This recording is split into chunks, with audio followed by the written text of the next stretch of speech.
Kita semua tahu betapa pentingnya berolahraga, tapi kenapa lebih asik menonton TV sambil memakan cemilan yang tidak sehat? Kita semua tahu harus melanjutkan tulisan kita, tapi kenapa lebih asik untuk melihat-lihat media sosial? Nah, sebenarnya kita semua tahu dan mengerti apa saja yang harus kita kerjakan dengan benar, dan mana saja yang toksik dan juga membuang waktu kita.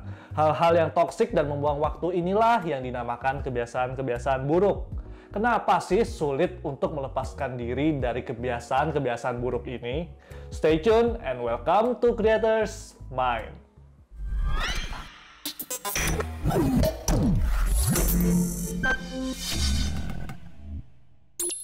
Ada 3 hal yang saya temukan yang membuat kita sulit untuk mengubah kebiasaan-kebiasaan buruk kita.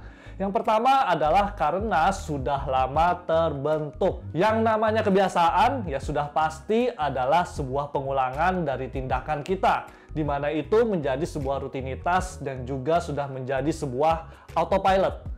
Bangun tidur, cek handphone. Sebelum makan, kita foto dulu dan upload ke media sosial. Kemudian ada yang sejak kecil sudah terima beres. Jadi semuanya disediakan dan dipersiapkan untuk dia, baik oleh orang tua, atau pembantu, atau suster, sehingga saat sudah besar, dia menjadi orang yang suka suruh-suruh dan terima beres saja. Atau mungkin ketika kita sedang berada dalam sebuah lift bersama orang-orang, atau mungkin saat kita bosan, kita lebih suka melihat handphone kita. Ada juga orang yang menjadi tidak percaya diri karena mereka suka mendengar orang-orang mengatakan bahwa dia bodoh atau mungkin dia itu pemalas. Makanya sulit sekali untuk mengubah kebiasaan buruk, karena ini tidak main datang begitu saja.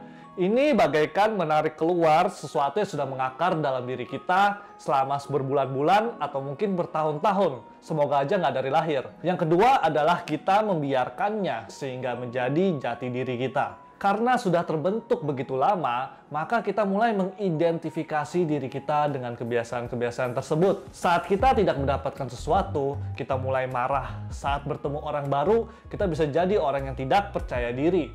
Kemudian karena kita sering mendengar orang-orang mengatakan bahwa kita bodoh, maka kita menganggap diri kita sebagai orang yang bodoh, sehingga kita tidak mau belajar. Nah, karena sudah menjadi jati diri inilah, maka kita sulit untuk mengubahnya.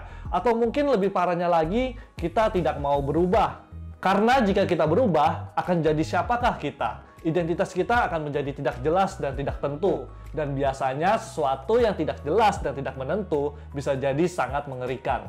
Penyebab yang ketiga yang terakhir adalah karena ada hadiah dari kebiasaan buruk tersebut. Kebanyakan kebiasaan buruk adalah hal-hal yang menyenangkan untuk dilakukan. Daripada kita stres, lebih enak kita tiduran sambil nonton TV. Intinya, ada hadiah dari kebiasaan buruk tersebut. Kita menjadi tidak bosan, kita menjadi terhibur, kita bisa mendapatkan sesuatu yang menyenangkan kita. Seorang anak kecil akan mendapatkan apa yang dia mau dengan teriak-teriak. Nah, itu adalah hadiah dia.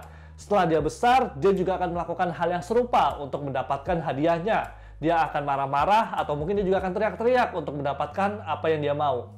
Begitu juga dengan anak yang sering dimanja. Misalnya anak itu akan selalu merengek atau menangis untuk mendapatkan hadiahnya. Nah, ketika dia besar, dia juga akan berusaha untuk membuat orang lain merasa bersalah atau mungkin dia akan memasang muka sedih untuk mendapatkan apa yang dia mau. Pertanyaannya, jika memang kita bisa mendapatkan hadiah dari kebiasaan buruk kita, untuk apa kita berubah? Nah, inilah yang menjadi penyebab sulitnya kita mengubah kebiasaan buruk kita.